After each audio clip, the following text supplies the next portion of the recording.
Bonjour Juliette Smeralda, donc vous êtes sociologue, vous enseignez à l'Université des Antilles, vous avez également écrit de nombreux ouvrages, notamment cet ouvrage qui s'appelle Peau noire, cheveux crépus, dans lequel vous questionnez la pratique généralisée du défrisage. Tout à fait. Moi je voulais vous demander pourquoi en tant que sociologue vous avez décidé d'étudier cette question. D'abord parce qu'aucune question ne doit être fermée aux sociologues. Moi, je suis sociologue de la culture. Enfin, je m'intéresse d'abord à la culture de mon peuple, de nos populations diasporiques. Et la question m'est venue, enfin, je me la suis posée lorsque je préparais un petit diplôme de psychologie pour agrandir mon champ de savoir. Et il fallait faire un dossier. Et j'ai toujours pris la décision de travailler, chaque fois qu'il y avait à faire des dossiers, à creuser pendant tout mon cursus universitaire, de choisir un thème qui concernait nos populations. Et c'est la question du défrisage. Peut-être que j'avais déjà ce questionnement en filigrane dans mes réflexions, mais c'est cette question-là que j'ai eu envie de traiter. Mais j'ai fait un dossier qui était très maigre parce qu'il n'y avait rien. Et bon, ça a marché, mais c'était, si vous voulez, le début de quelque chose, parce que du coup, j'avais eu tellement d'interrogations pendant la fabrication de ce dossier, tellement de non-réponses et d'impossibilité d'aller vraiment à des sources historiques, parce que mon travail, c'était d'expliquer pourquoi. Et c'est à partir de là que je me suis dit, maintenant, il faut faire un livre sur cette thématique, parce elle explique tellement de choses, pas seulement sur le plan d'identité, mais sur le plan des rapports, un autre versant des rapports maître-esclave, blanc-noir, qu'on ne nous a jamais expliqué. Et donc c'était le début d'une recherche de sources, le début aussi d'une analyse de l'histoire des Africains dans les Amériques, et le début de l'analyse du traumatisme. Parce qu'aujourd'hui, vous savez que l'UNESCO a classé les problématiques du défrisage parmi les séquelles psychologiques de la traite négrière transatlantique. Dans le regard du colon qui se pose sur l'Africain, il y a quelque chose de la nature de l'horreur, c'est irrecevable encore comme ça, une peau noire comme ça, un cheveu comme ça. Qu'on n'a jamais vu auparavant. Non, ce sont des gens qui n'ont pas de contact ou qui ont entendu par oui dire, mais là on est dans la proximité. C'est pour cela que ce travail-là est d'abord une compréhension, un essai de compréhension de ce qui se passe vraiment dans la relation. Et le sociologue ne fait pas autre chose. Et donc on comprend d'où vient le défrisage lorsqu'on a compris que le noir va commencer à se sentir insupportable à lui-même, puisque le regard qu'on pose sur son cheveu est un regard qui est absolument méprisant. Et il découvre aussi qu'on a de la préférence lorsque les peaux s'éclaircissent par les relations entre maître et esclave. Il y a eu donc des enfants qui sont nés, ils avaient des cheveux certes un peu crépus, mais un peu de texture un peu différente. À partir d'un certain moment, les esclavagés femmes vont prendre comme étalon de mesure de ce qui est un bon cheveu, le cheveu de la métisse, parce que le peigne du blanc passe dans le cheveu relativement facilement, tandis que dans le cheveu crépus, le peigne du maître a plus de mal à passer. Et à partir de là vont naître les deux catégories esthétiques qu'on va connaître, la catégorie du bon cheveu et la catégorie du mauvais et du laid cheveu. Le cheveu crépus. Le cheveu crépus. Donc le bon, c'est un cheveu acceptable, donc plus il est lisse, plus il se rapproche de celui du blanc, plus il est acceptable, et plus il est crépus. Et après va s'ajouter là-dessus les couleurs de peau. D'accord? Donc plus la peau sera noire, plus on va penser qu'elle est trop noire et qu'il faut l'éclaircir. Donc les pratiques de blanchissement, d'éclaircissement et d'aplatissement du cheveu vont naître dans cette relation, dans cette souffrance, dans ce désir de se changer pour ne pas être regardé de cette façon méprisante, parce qu'ils sont dans une situation de totale dépendance. Hein. Parce que je ne fais pas ce travail-là pour dire que c'est inné chez l'Africain. Je fais ce travail-là pour dire d'abord que c'est dans le cadre des relations dominant-dominé que j'ai travaillé. Ça veut dire que les Noirs ont adopté les attitudes qu'ils ont adoptées parce qu'ils étaient totalement dominés. C'était des esclaves. Des gens qu'on a mis en esclavage de force. Dans le livre, vous expliquez que dans les sociétés africaines, les gens savaient, hommes comme femmes, savaient gérer leurs cheveux crépus, avaient développé des outils spécifiques, avaient élaboré des coiffures assez ingénieuses. Et finalement, aujourd'hui, on est dans un univers complètement différent où les femmes ne savent plus gérer leurs cheveux et donc se sentent contraintes de défriser ces cheveux crépus. C'est-à-dire qu'il y a d'abord à la base un refus de la texture crépue. Et c'est ça la difficulté. C'est la question de ne pas savoir gérer. Bon, aujourd'hui, les femmes apprennent, elles réapprennent. Mais rien que cette situation qui consiste à dire elles ne savent pas gérer, ça vous montre l'ampleur du drame. Comment un peuple peut avoir des cheveux sur la tête et en arriver à dire je ne sais pas gérer mon cheveu. C'est que culturellement il y a eu une rupture et il y a eu quelque chose dans la transmission qui ne s'est pas fait. Et en fait, il n'y a pas eu de transmission parce qu'il y a eu un rejet du cheveu crépus. On l'a écarté et on y a mis à la place une pratique du défrisage. Donc on ratiboise, on enlève tout ce qui est crépus et puis tous les 2 mois ou peut-être toutes les 5 semaines, on retourne chez son coiffeur pour faire défriser les racines. Mais les Africains se connaissaient parfaitement. Ils avaient inventé ce qu'il fallait pour nourrir leur peau parce que les rayons ultraviolets étaient forts dans les latitudes où ils habitaient. Donc ils avaient inventé des systèmes d'hydratation. Ils avaient inventé des systèmes de coiffure qui étaient basés sur une connaissance profonde de la nature bouclée de leurs cheveux. Et le peigne afro, c'est un peigne avec des dents bien arrondies, bien polies, etc., qui n'accrochait pas et qui entrait dans la boucle et qui ramenait le cheveu vers l'extérieur et qui n'allait pas, comme chez les Occidentaux, prendre le cheveu à la racine et l'amener vers l'extérieur. Ils avaient une connaissance parfaite et le peigne afro était devenu un objet culte. Donc c'était une culture parfaitement au courant de ce qu'elle était, fière de ce qu'elle était. On n'a jamais entendu dire qu'un Africain qui était dans sa tradition a souffert d'être coiffé de ses cheveux. On n'a jamais entendu ça. En plus, on vous dit aujourd'hui, défriser, ça va plus vite. Les Africains ont inventé la seule forme de coiffure qui permettait justement que ça aille plus vite, c'est-à-dire qu'on ne se coiffe pas tous les jours. Et ça ne signifiait pas qu'on était malpropre, parce qu'on avait des moyens d'entretenir l'hygiène du cheveu. Les Africains ont inventé, en dehors de ça, une panoplie extraordinaire de modèles de coiffure. Et Willy Moreau, que je cite dans l'ouvrage, dit que les Africains américains ont essayé de tout reproduire. Tellement ça les fascinait. Et bien, il y a des modèles que jusqu'à aujourd'hui, ils n'ont pas réussi à reproduire. Tellement c'est complexe et extraordinairement travaillé. Parce qu'il y avait des compétitions entre eux sur la base de la meilleure coiffure. Ce sont des traditions qu'on essaye de relancer aujourd'hui en faisant de concours de la plus belle coiffure sur cheveux crépus. Et c'est ça que raconte la poupée d'Isis.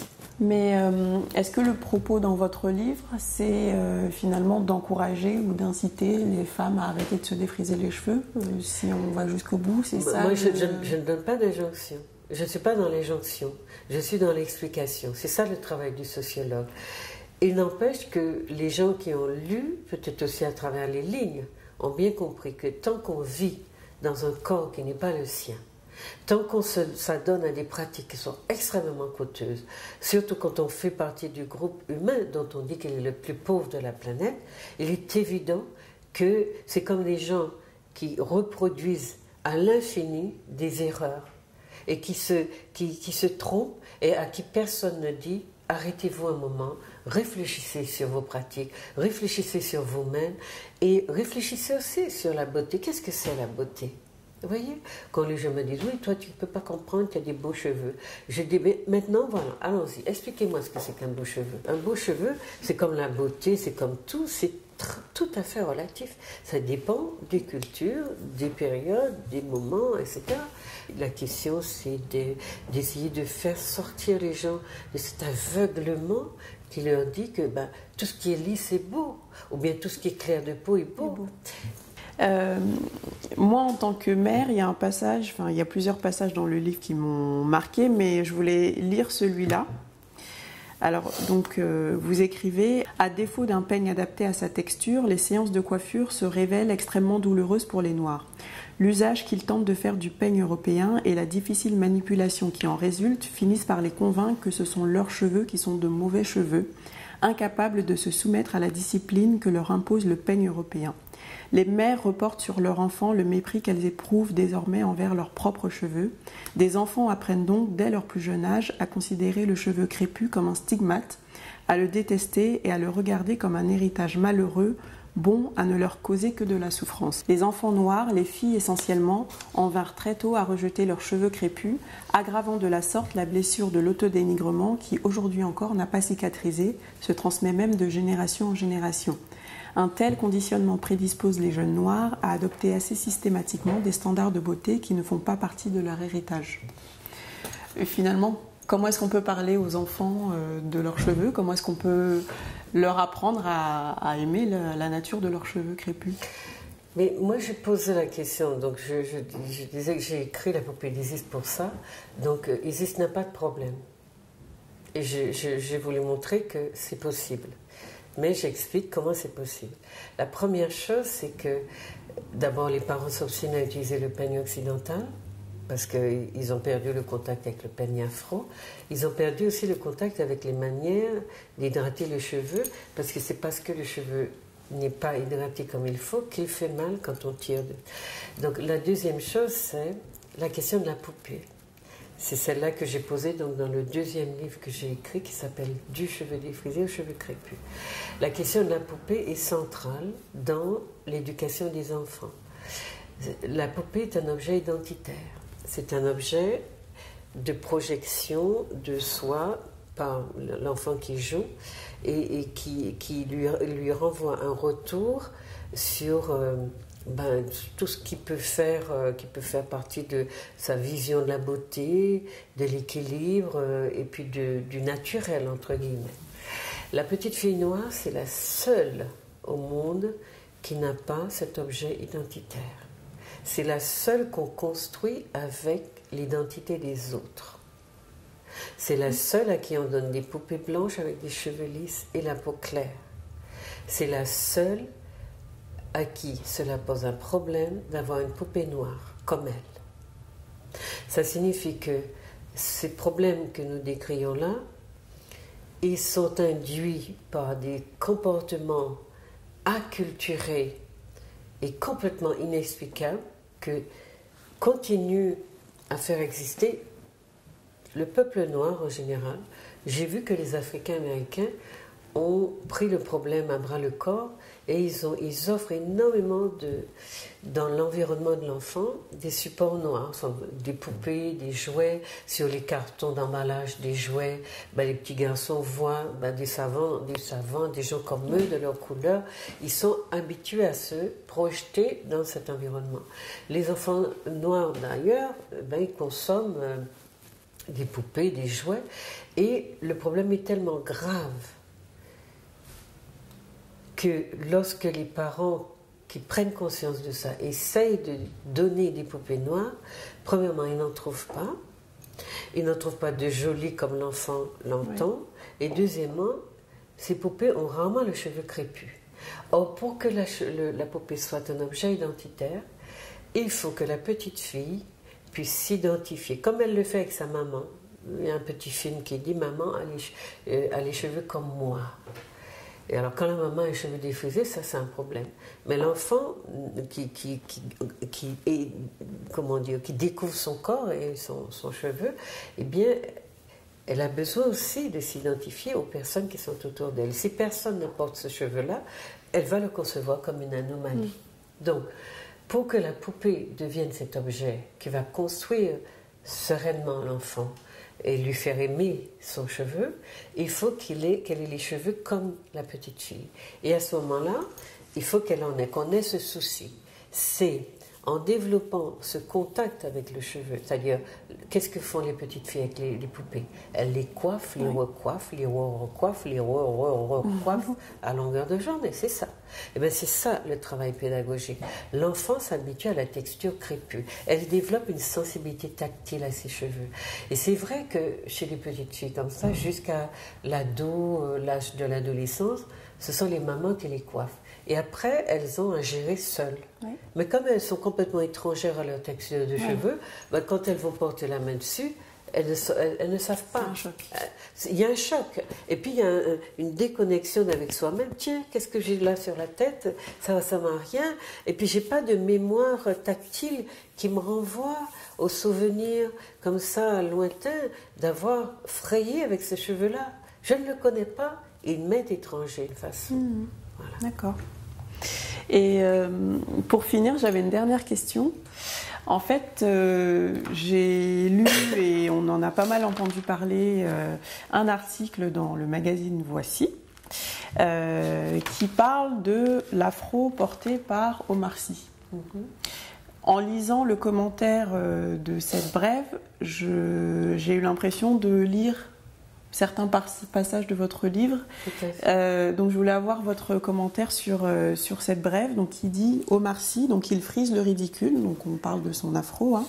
Donc être acteur, c'est un métier qui demande des concessions. Pour les besoins du film Chocolat qu'il tourne actuellement à Paris sous la direction de Roch Dizem et dans lequel il incarne un célèbre clown, Omar a dû accepter de se coltiner une coiffure assez terrifiante.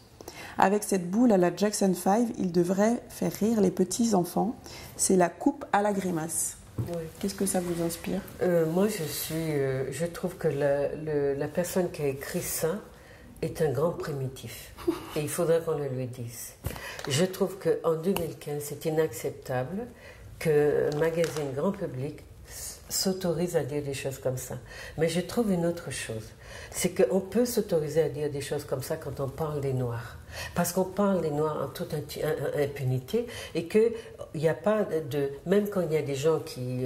etc., qui rouspètent, etc., ça ne tient pas vraiment en conséquence parce que le groupe du Noir est un groupe dominé et qu'on peut effectivement produire ce qu'on veut et dire tout et n'importe quoi sur lui. Donc quand on dit que Omar Sy frise le ridicule alors qu'il porte un afro, qui est une coiffure adaptée aux cheveux crépus, ça signifie qu'on retombe dans le primitivisme des colons de l'esclavage qui n'avaient pas jamais eu contact avec les cheveux crépus, mais qui ne comprenaient rien aux cheveux crépus ni au corps noir. Donc on est dans cette dynamique lorsqu'on essaye de prendre en charge ces problématiques personnelles, d'être au contact aussi d'un groupe, en tout cas d'éléments d'un groupe dominant qui s'obstine à maintenir le groupe dominé dans des clichés, dans des poncifs, dans des discours qui sont absolument humiliants et qu'il faut dénoncer. Et c'est pour cela que je le dis, qu'il faut dire à Voici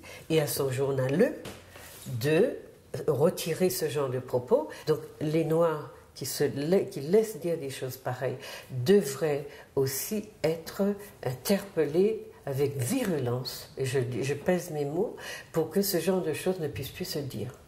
Voilà. Merci beaucoup Juliette Smeralda pour vos réponses. Merci beaucoup. Merci.